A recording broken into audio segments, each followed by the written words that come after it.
ये जो ये प्रेस वार्ता है ये आप लोगों के माध्यम से मैं समस्त ऊना शहर के निवासियों के लिए एक महत्वपूर्ण सूचना शेयर करना चाहता हूँ। जैसा कि हमें कुछ दिनों से एक विभिन्न प्रकार की जो है भ्रांतियां या तथ्यहीन खबरें जो है वो चल रही है कि भाई नगर निगम बनने के बाद जो है संपत्ति कर लगा है, हाउस टैक्स जो है, प्रॉपर्टी टैक्स और हाउस टैक्स जो लगा है, इसको लेकर काफी जो खबरें चल रही है, जो उसमें से अधिकतर खबरें जो है पूर्णतया तथ्यों से विपरीत है और उनका वास्तविकता से कोई लेना देना नहीं है।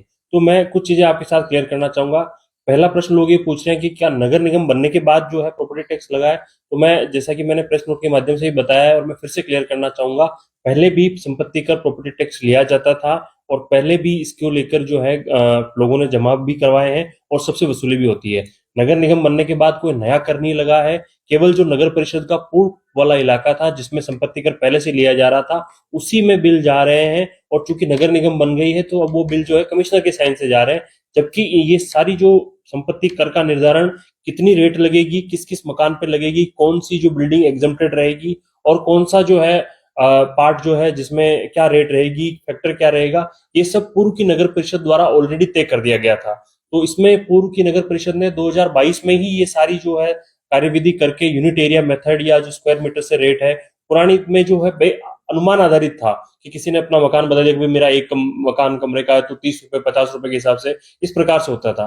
लेकिन 2023 के बाद टेक्नोलॉजी का यूज करते हुए, आप जैसे आप लोगों को पता है कि पूरे शहर में ड्रोन सर्वे करवाया गया और हर एक घर की मैपिंग हुई है। लोगों के घर घर जाकर उनसे उनका एफिडेविट लिया और जो है उनसे कुछ सूचना ली गई है कि भाई आपके यहाँ कितना एरिया है, कितने फ्लोर है, और उसके बाद उसको ग्राउंड पे वेरीफाई करके सबको जो है बिल जारी किए जा रहे हैं। तो आप लोगों के माध्यम से मैं समस्त ऊना वासियों को बताना चाहूंगा कि नगर निगम द्वारा कोई नया कर जो है नहीं लगाया गया ऊना में। जो पूर्व में संपत्ति कर प्रॉपर्टी टैक्स जो लिया जाता था वही है, जो उसके बिल है, पुराने बिल जो पहले भी दिए जाते थे। और इसके बारे में नगर परिषद ने पूर्व में प्रस्ताव करके 2022 में अक्टूबर 2022 में इसको जो नई रेट्स अप्रूव किए थे और गजट नोटिफिकेशन अप्रैल 2023 में हुई थी इसकी, वो की गई थी। हमने ये जरूर किया है कि जो हमें 10 दिनों के अंदर जो 1 से लेकर 15 मार्च तक हमें बिल जमा करा देंगे, उनको हमने 10% 15% की जो है छूट दी है इसमें संपत्ति कर को जमा कराने में। ये हमारे तरफ से ये प्रावधान ये किया गया है ताकि जो लोग हैं उनको अधिक से अधिक जो हमें बिल जमा कराने में सहयोग मिले। तो ये पूर्णतः गलत और तथ्यहीन बात है कि नगर निगम बनने के बाद नया टैक्स लोगों पर लाद दिया गया है। सर, जिस तरह से नगर निगम ऊना में गठन हुआ है उसके बाद जो 7 लगती पंचायतें जो नगर निगम में शामिल की गई हैं, उनको विकास कार्य को लेकर किस तरह से जो है वो प्रशासन आगे। इसमें हमने चूंकि नगर निगम बनने के बाद 13 पूर्ण पंचायतें और एक आंशिक पंचायत जो है वो नगर निगम में शामिल हुई थी। तो उनका चूंकि हमें खुद इस बारे में जरा क्लियरिटी नहीं थी कि उनका आगे के वर्क 1 साल का जो उनका टेन्योर बचा हुआ है वो किस तरह किया जाएगा। तो हमने इसको लेकर जो रूरल डेवलपमेंट डिपार्टमेंट है उसको लेटर भेजा था। उन्होंने शायद लॉ डिपार्टमेंट से हमने वीसी में भी इस मामले को उठाया था। उन्होंने हमें बताया कि वो लॉ डिपार्टमेंट से इसके लिए क्लेरिफिकेशन ले रहे हैं और क्लेरिफिकेशन लेने के बाद हमको उन्होंने एसओपी जारी की है। एसओपी में उन्होंने हमें साफ जो है कुछ निर्देश दिए गए हैं कि भाई जो भी कार्य चल रहे हैं वो नहीं रुकेंगे और जो पहले से शेल्फ में जो कार्य चल स्टार्ट हो चुके हैं और प्रोग्रेस में है वो पूर्व की भांति चलते रहेंगे। उनको फंडिंग को लेकर, उनको जो पेमेंट है उसमें किसी प्रकार की कोई बाधा नहीं आएगी, चाहे कन्वर्जेंस से हो या चाहे मनरेगा के प्रोविजंस में किए जा रहे हो, तो उसमें किसी प्रकार की रुकावट नहीं है। और हमने भी उसी हिसाब से किसी कार्य को अब तक जो है रोकने का निर्देश या ना तो दिया है ना रोका है।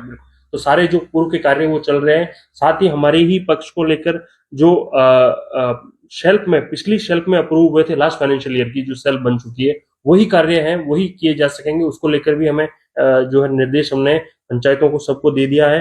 ग्राम सभा भी जो है वो उन एरिया में हो सकेगी, लेकिन इसी एक कंडीशन के साथ कि कोई भी नई शेल्फ अप्रूव नहीं की जाएगी। जो नए एरिया जो है ग्राम नगर निगम में मर्ज हो चुके हैं उनके लिए कोई नई शेल्फ जो है वो नहीं बनेगी। बेस्ट पूर्व के कार्यों का अनुमोदन करने में या सोशल ऑडिट के जो पूर्व के जो बचे हुए काम है उनको करने में जो ग्राम सभा की रिक्वायरमेंट होती है, कॉन्स्टिट्यूशनल रिक्वायरमेंट, वही कार्य जो है वो करेंगे। चाहे जनरल अवेयरनेस है, रूटीन वर्किंग, सोशल ऑडिट और मनरेगा 15 एफसी के काम है उनको डिस्कस करने के लिए।